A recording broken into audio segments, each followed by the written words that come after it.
ونستغفره ونؤمن به ونتوكل عليه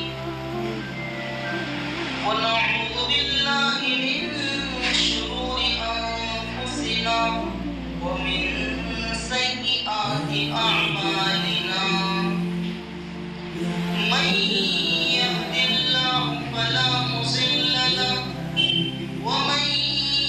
يضلل فلا هادي له ونشهد أن لا إله إلا الله وحده لا شريك له ونشهد أن سيدنا ومولانا محمدا عبده ورسوله فأعوذ بالله من الشيطان الرجيم بسم الله الرحمن الرحيم لقد كان لكم في رسول الله أسوة حسنة وقال النبي صلى الله عليه وسلم حسن الخلق من حسن العبادة وقال من تشبه بقوم فهو منهم صدق الله العظيم وصدق رسوله النبي الكريم محترم مکرم قابل احترام قابل عز و جاہ تمام ہی نوجوانان کرام بزرگان دین و ملت طلباء عزیز تمام طلباء حمد و ثنا صرف اور صرف اس اللہ رب العزت کے ساتھ خاص ہے جو تمام جہانوں کا پروردگار حقیقی ہے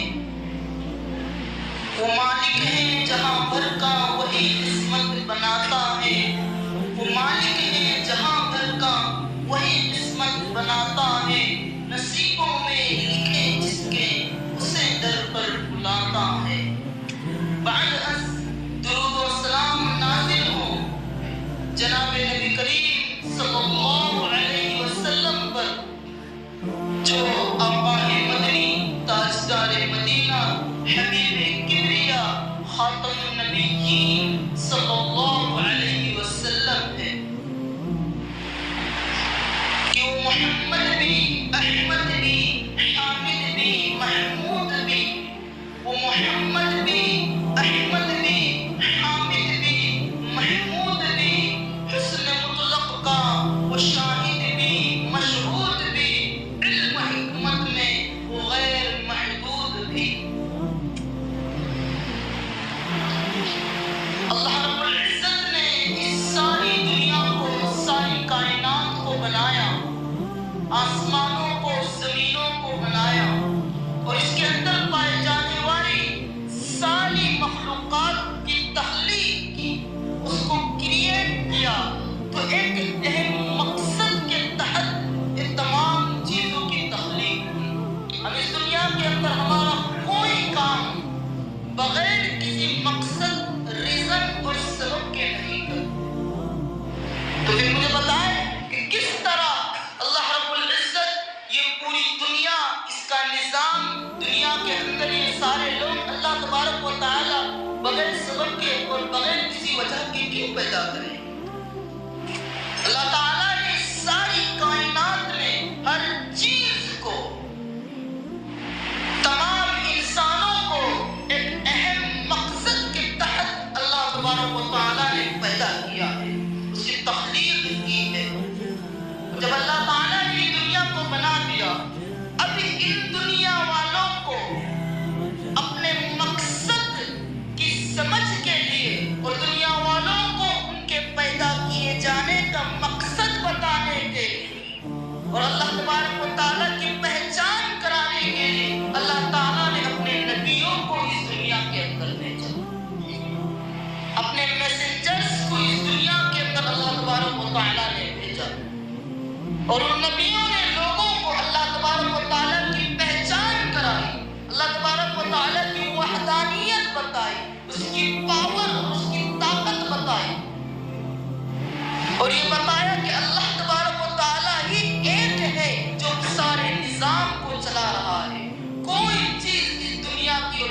کائنات کی ایسی نہیں ہے جو اللہ تعالیٰ کے حکم کے بغیر، اس کی اجازت کے بغیر اپنی جگہ سے ہل سکتی۔ ان نبیوں نے لوگوں کو اللہ تبارک و تعالیٰ کی پہچان کرائی۔ وہی پیغمبروں میں سب سے آخر میں اللہ تبارک و تعالیٰ اپنے آخری پیغمبر، لاسٹ میسنجر پروفیٹ صلی اللہ علیہ وسلم کو پیدا کیا۔ سارے نبیوں کا سردار بنا کر آپ صلی اللہ علیہ وسلم کو پیدا کیا، اور آپ صلی اللہ علیہ وسلم نے بھی لوگوں کو اللہ تبارک و تعالیٰ کے ایک ہونے کی پہچان کرائی، لوگوں کو اپنے پیدا کیے جانے کا مقصد بتایا، اور اسی کے ساتھ ساتھ اللہ تعالیٰ نے دنیا والوں کو پیدا کر کسی کو چھوڑ ہی نہیں دیا، بلکہ اللہ تعالیٰ نے دنیا والوں کو زندگی گزارنے کا طریقہ اور سلیقہ بھی سکھایا۔ آپ صلی اللہ علیہ وسلم نے اللہ تبارک و تعالیٰ کی پہچان کے ساتھ ساتھ لوگوں کو زندگی گزارنے کا طریقہ بتایا۔ شریعت مطہرہ کی شکل میں اللہ تبارک و تعالیٰ نے قرآن کریم اور احادیث نبویہ کے ذریعے سے آپ صلی اللہ علیہ وسلم کے اندر وہ ساری چیزیں داخل کی، وہ ساری چیزیں انکلوڈ کی جو آپ صلی اللہ علیہ وسلم نے اپنے کردار اور اپنے اخلاق کے ذریعے سے اس دنیا کو بتلایا ہے۔ ہر ابتدا سے پہلے، ہر انتہا کے بعد، ہر ابتدا سے پہلے، ہر انتہا کے بعد ذات نبی بلند ہے، ذات خدا کے بعد میں دنیا میں جتنے بھی احترام کے قابل ہیں لوگ، میں سب کو مانتا ہوں مگر مصطفیٰ کے بعد۔ آپ صلی اللہ علیہ وسلم کے اندر اخلاقیات اور کردار کا وہ پہلو موجود تھا کہ جو پہلو دنیا کے اندر کسی انسان کے اندر اس وقت موجود تھا نہ آج تک موجود۔ آپ نے اپنے اخلاق کے ذریعے سے، اپنے کردار کے ذریعے سے، محبت کے ذریعے سے لوگوں کو دین کی دعوت دی۔ ایک عیسائی ہسٹورین ہے جس کا نام ہے مائیکل ہارٹ، اس نے ایک بک لکھی ہے، اس بک کا نام ہے 100 Most Influential Person in History، کہ اس کے اندر 100 لوگوں کی جو اس دنیا کے جنہوں نے بڑے بڑے کام کیا ہے، جو بڑے ہوشیار اور ٹیلنٹڈ لوگ تھے، اس نے ہسٹری کے اندر سے ان کو نکالا اور ان کے بارے میں ایک کتاب لکھی،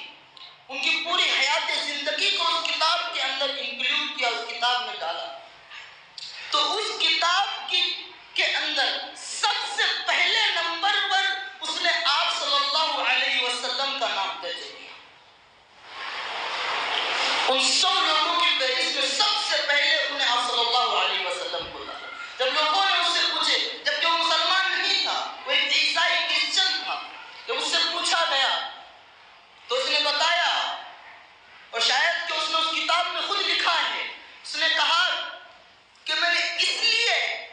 اللہ تبارک و تعالیٰ کے لاسٹ میسنجر آپ صلی اللہ علیہ وسلم کو سب سے پہلے اس لیے لکھا کہ انہوں نے ایک کم مدت کے اندر وہ کام سر انجام دیا ہے جو لوگوں نے اپنی پوری زندگانی میں نہیں کیا۔ اس سے زیادہ مدت لوگوں نے اس دنیا کے اندر کام کیا، بڑے بڑے کام کیے، لیکن اس طریقے کا کوئی کام انجام نہیں دیا۔ اس لیے کہ آپ صلی اللہ علیہ وسلم نے سب سے پہلے ایک یقین صحابہ کا بنایا، اللہ تبارک و تعالیٰ کے ایک ہونے کا یقین صحابہ کے اندر ڈالا، تو صحابہ کو یقین ہو گیا کہ سب کچھ اللہ تبارک و تعالیٰ ہی کی مرضی سے ہوتا ہے، اور وہ جو اللہ تبارک و تعالیٰ کے ایک ہونے کا یقین تھا، وہ جب صحابہ اس پر محنت کرنے لگے تو اللہ صلی اللہ علیہ وسلم نے ان کو اخلاق کی تعلیم دی، کس طریقے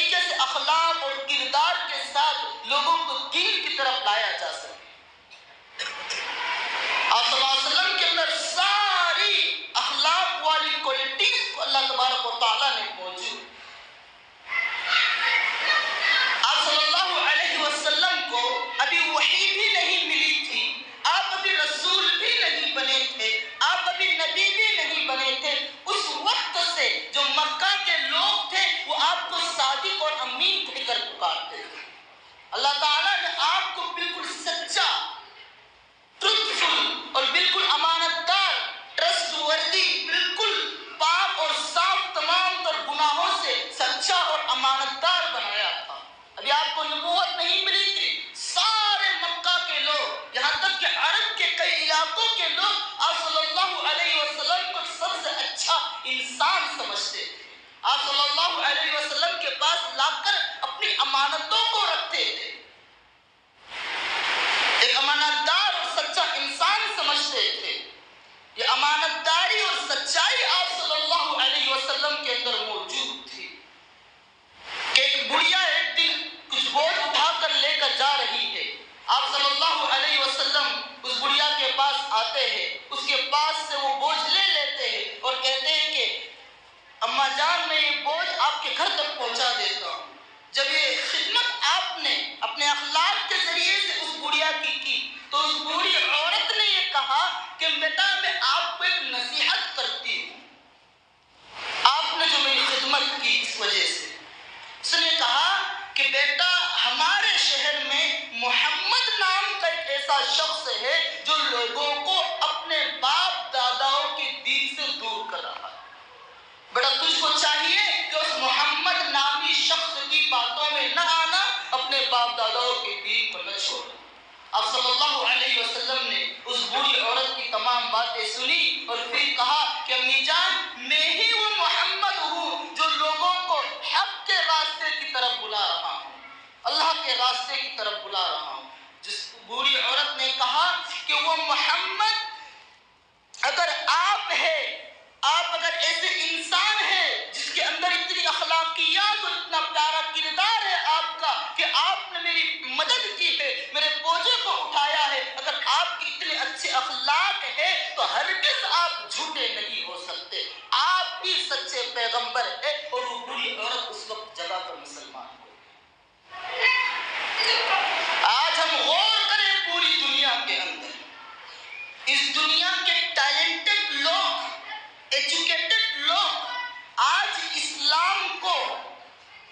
نگیٹو طریقے سے پیش کر رہے ہیں، منفی طور پر پیش کر رہے ہیں، اسلام کی حقیقت کو چھپا کر اور اسلام کے بارے میں اپنے غلط خیالات بنا کر اس کو کریٹ کر کر پیش کر رہے ہیں۔ آج اگر ہم وہی طریقہ اپنائیں گے، لیکن مسلمانوں کی اگر ہم سماجی زندگی دیکھیں تو معلوم ہوتا ہے کہ وہ اسلام سے بالکل ہٹ چکے۔ اگر ہم اپنی سماجی زندگی میں، اپنے کاروبار میں، اپنے دکان و مکان میں، اپنی گھریلو زندگی میں اگر دین کو لے کر آئیں گے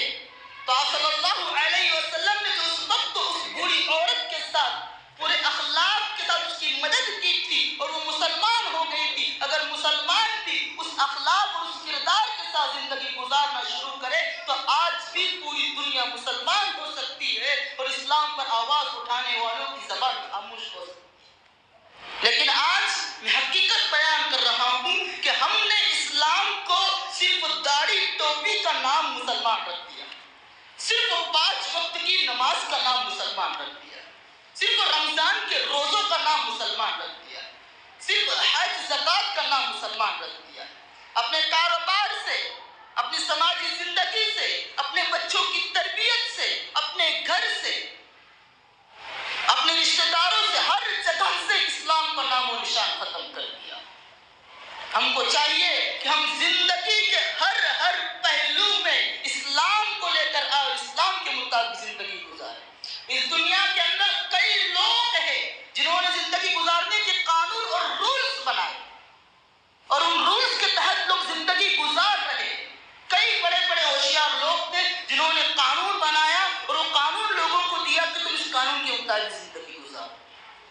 آج بھی وہ قوانین موجود ہیں، کئی ممالک کے اندر وہ قانون چل رہے ہیں، لیکن صرف اور صرف خالص اسلام اس دنیا کا ایک ایسا مذہب ہے جس کو اللہ تبارک و تعالیٰ نے ایک ایسا قانون دیا ہے اسلام کے ماننے والوں کو، وہ قانون پوری طرح اللہ تبارک و تعالیٰ کی طرف سے آیا ہوا ہے۔ اس دنیا کے کسی انسان نے اس کو نہیں بنایا۔ اگر کوئی انسان دنیا کا قانون بناتا، اپنے لوگوں کا خیال رکھتا، اپنے رشتہ داروں کا خیال رکھتا اور اور اس قانون کے اندر ان کے لیے بہتری ڈالتا. لیکن ہمارا جو قانون ہے قرآن کریم کی شکل میں، احادیث نبویہ کی شکل میں، شریعت مطہرہ کی شکل میں، بچے کے پیدا ہونے سے لے کر مرتے دم تک جو تمام احکامات ہیں وہ ڈائریکٹلی اللہ تبارک و تعالیٰ کی طرف سے آئے ہوئے. تو ہم کو چاہیے کہ ہم اس قانون کو اپنی زندگی کے لیے، اپنی حیات کے لیے حق اور سچ سمجھ کر سارے مسلمان اس قانون کے مطابق زندگی گزاریں. آپ صلی اللہ علیہ وسلم کے بتائے ہوئے اخلاق، آپ کے احکامات کے مطابق اپنی زندگی گزاریں، اپنے بچوں کی تربیت اس مطابق کریں. ایک آخری بات میں آپ سے آخر میں کہہ دوں کہ آپ صلی اللہ علیہ وسلم نے فرمایا من تشبہ بقوم فہو منہم، کہ تم میں سے جو کوئی بھی مسلمانوں، تم میں سے جو کوئی بھی کسی دوسری قوم کا طریقہ اختیار کرے گا وہ آدمی اسی قوم میں سے ہوتا ہے. آج غور کریں ہمارے نوجوان لڑکے، ہماری نوجوان لڑکیاں کس طریقے سے دوسری قوموں کے تہواروں میں شامل ہوتی ہیں. جب بھی ان کے تہوار آتے ہیں، عیسائی تہوار آتے ہیں، کس طریقے کے ڈیز آتے ہیں، ان ڈیز کے اندر وہ سیلیبریشن کرتے ہیں، ان کے اس تہواروں میں شامل ہوتے ہیں. جب ہولی کا موقع آتا ہے کئی مسلمان بچے، بلکہ بچے ہی نہیں ہمارے بڑے بھی ان تہواروں کے اندر شامل ہوتے ہیں، ہولی کھیلتے ہیں. دیوالی کا موقع آتا ہے ہمارے معصوم بچے گلیوں میں پٹاخے پھوڑتے ہیں. خاص اس موقع کے اوپر ہمیں چاہیے کہ ہم اپنے بچوں کے ایمان کی حفاظت کریں اور بچوں کو ان تمام کاموں سے روکیں کہ کہیں پھر ایسا نہ ہو کہ بعد میں وہ اس قوم میں سے شامل ہو جائے جس قوم کا طریقہ وہ بچپن سے اختیار کر رہے ہیں. اللہ تبارک و تعالیٰ ہم تمام کو عمل کرنے کی توفیق عطا فرمائے. وآخر دعوانا الحمدللہ رب العالمین.